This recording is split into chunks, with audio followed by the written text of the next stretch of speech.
Voice of saints Telugu video ప్రేక్షకులందరికీ సర్వోన్నతి నామంలో శుభాభివందనములు తెలియజేస్తూ ఉన్నాను.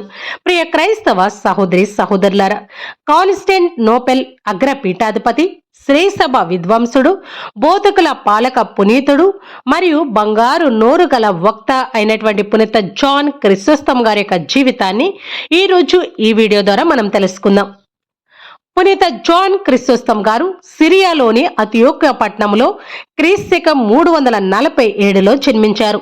వారి యొక్క తల్లి పేరు అంతూసా. గొప్ప క్రైస్తవరాలు, దైవభక్తి కలిగినటువంటి తల్లి. వారి యొక్క తండ్రి సిరియన్ సైన్యంలో ఉన్నత అధికారి అయినటువంటి ఒక అన్యమతస్థుడు. జాన్ గారు పెద్ద పెద్ద చదువులు చదువుకున్నారు. వారు 23 సంవత్సరాల వయసు వచ్చేసరికి గ్రీక్ సాహిత్యంలో ప్రామాణిక గ్రంథాలను అధ్యయనం చేశారు. ఆ రోజుల్లో వారి మిత్రులైనటువంటి పునీత బాసెల్, పునీత మెలిటియన్ గారు ఆయనకు ఒక సలహాను ఇచ్చారు. అదేమిటి అంటే, పవిత్ర బైబిల్ గ్రంథాన్ని నువ్వు ఒకసారి చదువు అని ఆయనకు సలహా ఇచ్చారు. దానితో పునీత జాన్ గారు పవిత్ర బైబిల్ గ్రంథాన్ని చదివారు. బైబిల్ చదివిన తర్వాత కఠినమైన జీవితం జీవించాలి అని నిర్ణయించుకున్నారు. 2 సంవత్సరాల తర్వాత జాన్ క్రిసోస్తం గారు బాప్తిసం తీసుకొని పవిత్ర గ్రంథ పాఠకుడుగా, గురువుగా అభిషేకించబడ్డారు. తర్వాత కొన్ని సంవత్సరాల వరకు ఆయన ఒక గృహలో సన్యాసిగా కాలం గడిపారు. కథోలిక విశ్వాసానికి సంబంధించిన అనేక వ్యాసాలను, గ్రంథాలను జాన్ గారు రాశారు. ఆ రోజుల్లో గొప్ప రచయితగా, ప్రఖ్యాత వక్తగా, ప్రముఖ భక్తుడుగా ప్రజలు ఆయనను కీర్తిస్తూ ఉండేవారు. 12 సంవత్సరాలు వారి యొక్క గురుత్వ సేవలు అందించిన తర్వాత ఆర్కండియస్ చక్రవర్తి జాన్ గారిని రహస్యంగా ఇటలీలోని కాన్స్టెంట్ నోపెల్కు తీసుకొని వచ్చారు. తర్వాత వారు క్రీస్తకం 397లో కాన్స్టెంట్ నోపెల్కు బిషప్గా అభిషేకించబడ్డారు. వారి యొక్క పీఠంలో గాని, అతియోక పట్టణంలో గాని ప్రజలు విగ్రహారాధన నుండి విడుదల కావాలి అని ప్రజలకు సూచనలు, సలహాలు ఇస్తూ ప్రజలను విగ్రహాల నుండి దూరం చేసి నిజమైన దేవుణ్ణి తెలుసుకునేలా వారికి సహాయం చేశారు. ఆనాటి శ్రీ సభలో చాలా మంది డబ్బును చాలా దుర్వినియోగం చేస్తూ ఉండేవారు. ఇంకా శ్రీ సభలో చాలా విషయాలను తొలగించి కొన్ని విషయాలను చేర్చి కట్టదిట్టమైన క్రమశిక్షణ సంస్కారాలను తీసుకుని వచ్చారు పునీత జాన్ క్రిసోస్తం గారు. చాలా మంది బిషపులు వారి యొక్క హౌస్లో జరిగే కార్యక్రమాలకు డబ్బును చాలా వృధా ఖర్చు చేస్తూ ఉండేవారు. వాటిని కూడా పునీత జాన్ గారు అరికట్టారు. జాన్ గారు చాలా సామాన్యంగా నీతి నియమాలను తూచా తప్పకుండా పాటిస్తూ వాటిని ఇతరులకు నేర్పిస్తూ ఉండేవారు. ఆ రోజుల్లో గురువర్గంలో చాలా హోదాలు ఉండేవి. వాటన్నిటిని తొలగించి గురువులందరూ సమానమే అని ఒక నియమాన్ని తీసుకొని వచ్చారు. గురువులందరూ కూడా ఆశ్రమంలోనే జీవించాలని, అది కూడా క్రమశిక్షణ పాటించాలి అని గట్టిగా కట్టడి చేశారు.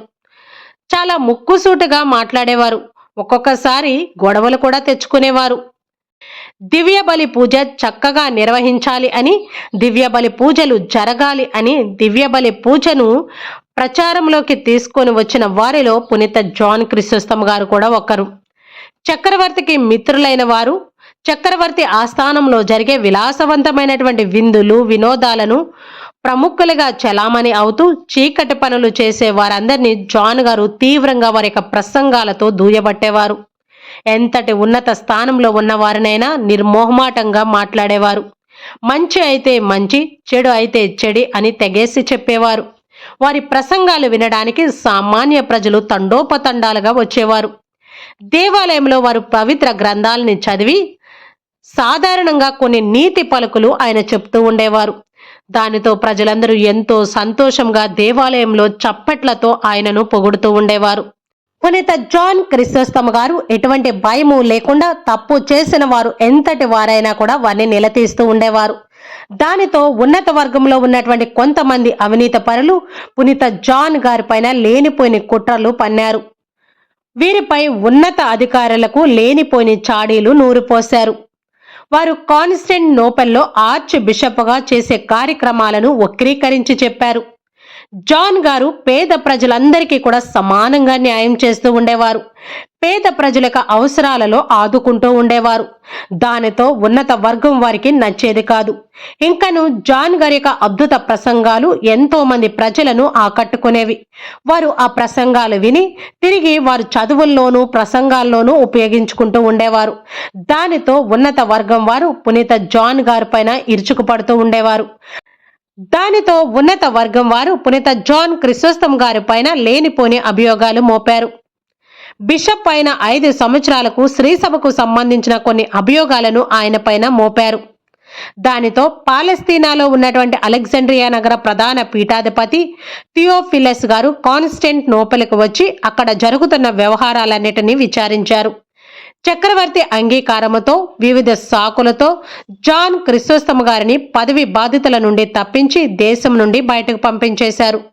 స్వార్థపరులు అవినీతి పరుల యొక్క పన్నాగాలు సాగడానికి వీల్లేదు అని అక్కడ ఉన్న ప్రజలందరూ కూడా తిరుగుబాటు చేశారు. వారి యొక్క నిరసన తిరుగుబాటును అక్కడ అధికారులకు తెలియచేశారు. పరిస్థితులు చేజారక ముందే పునీత జాన్ గారిని వెనక తీసుకురావాలి అని అధికారులందరూ మాట్లాడుకొని ప్రజల యొక్క తిరుగుబాటును అణిచివేసేలాగా పునీత జాన్ గారిని వెంటనే వెనక పిలిపించుకున్నారు. ఆ తర్వాత అక్కడ పరిస్థితులన్నీ ఒక్కొక్కటిగా చక్కబడ్డాయి. కానీ జాన్ గారి పైన 2 సార్లు దాడులు జరిగాయి. కానీ దేవుని దయ వల్ల ఆయన ప్రాణాలతో బయటపడ్డారు. మరలా 2వసారి వారు జాన్ గారిని వారి యొక్క పదవి నుండి బహిష్కరించి నల్ల సముద్రానికి అవతల వైపు ఉన్నటువంటి ఆర్మేనియా దేశ అడవుల్లోనికి పంపించారు. అక్కడ ఆయన అనేక శ్రమలు అనుభవించారు. సత్యం కోసం, ధర్మం కోసం నీతి నిజాయితీగా మాట్లాడినందుకు ఉన్నత అధికారులు అసూయపరుల వల్లే ఆయనకు ఈ పరిస్థితి సంభవించింది అని జాన్ గారు ఎంతగానో బాధపడ్డారు. క్రీస్తు ప్రభు కల్వరిలో పడినటువంటి ఆ శ్రమలను ఆయన గుర్తు చేసుకొని క్రీస్తు ప్రభు యొక్క శ్రమలను ఆదర్శంగా తీసుకొని దేవుని పైన భారం వేసుకొని అక్కడే జీవించారు. పొంతుసులోనే కుమనా పట్టణంలో క్రీస్తు 407 సెప్టెంబర్ 14న ఆయన తుది శ్వాస విడిచి దేవుని చెంతకు చేరుకున్నారు. పునీత జాన్ క్రిసోస్తం గారి యొక్క ఉపన్యాసాలు, ఆయన రాసినటువంటి ఆ రచనలు ఎవరైతే గురువులు కావాలి అనే గురు శిక్షణలో ఉన్న విద్యార్థులు ఉన్నారో వారికి ఇప్పుడు ఎంతగానో ఉపయోగపడుతున్నాయి. విశ్వాసాన్ని ఉదాహరణలతో ఆయన వివరించి చెప్పేవారు. క్రైస్తవ జీవితం ఆచరణలో ఉండాలి అని ప్రజలను ప్రోత్సహిస్తూ ఉండేవారు. అందుకొరకే బంగారు నోరు కలిగినటువంటి జాన్, బంగారు నోరు కల వక్త అని ప్రజలు ఆయన్ను పిలుస్తూ ఉన్నారు. తూర్పు శ్రీ సభలో 4 ప్రముఖమైనటువంటి తిరుసభ పితరుల్లో ఈయన కూడా ఒకరు. శ్రీసభ ఆరాధన ఖండ సంస్కృతగాను, విద్యావేత్తగాను, రచయితగాను, వక్తగాను ప్రఖ్యాతి గాంచినటువంటి జాన్ గారిని ప్రజలు పిలుస్తూ ఉన్నారు. పునీత జాన్ క్రిసోస్తం గారిని సువార్త బోధకులకు పాలక పునీతులుగా శ్రీసభ ఏర్పాటు చేసింది. ప్రియ క్రైస్తవ సహోదరి సహోదరులారా, మూర్ఛ వ్యాధి వచ్చి బాధపడుతున్నప్పుడు పునీత జాన్ క్రిసోస్తం గారిని గాని ప్రార్థన చేస్తే ఆ వ్యాధి నుండి వెంటనే ఉపశమనం పొందుతున్నారు అని చాలా మంది విశ్వాసులు నమ్ముతూ ఉన్నారు. క్రీస్తు ప్రభు శిష్యులైన అపోస్తల కాలం నుండి 7వ శతాబ్దం వరకు ప్రజల యొక్క విశ్వాసానికి మార్గాలు చూపిస్తూ శ్రీసభ అభివృద్ధికి పాటుపడిన వారే మన శ్రీసభ పితరులు. శ్రీసభ అనే నావ ఈ 7 శతాబ్దంలో అనేక ఆటుపోట్లను ఎదుర్కొంది. విశ్వాసాన్ని బయటకు వ్యక్తపరచాలి అంటే భయం, బయటకు క్రైస్తవులము అని చెప్పుకోవాలంటే భయం.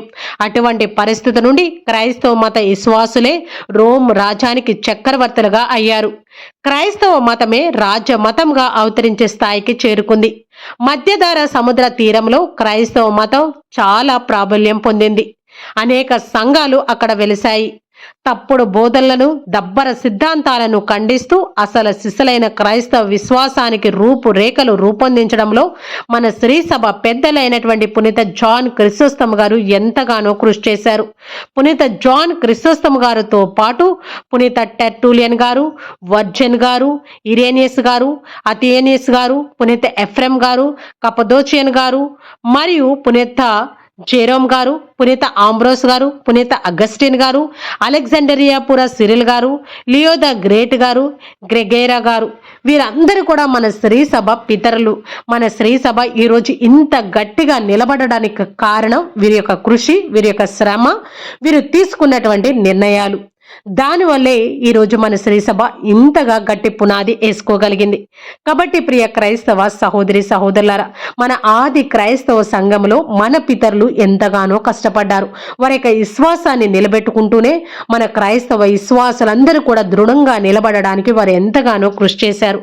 కాబట్టి మన పితరుల యొక్క జీవితాలను మనం ఆదర్శంగా తీసుకొని మనము కూడా మన విశ్వాసంలో దృఢంగా నిలబడాలి అని కోరుకుంటూ ఈరోజు మన పునీతుడైనటువంటి పునీత జాన్ క్రిసోస్తం గారి యొక్క జీవితాన్ని మీకు తెలియచేశాను.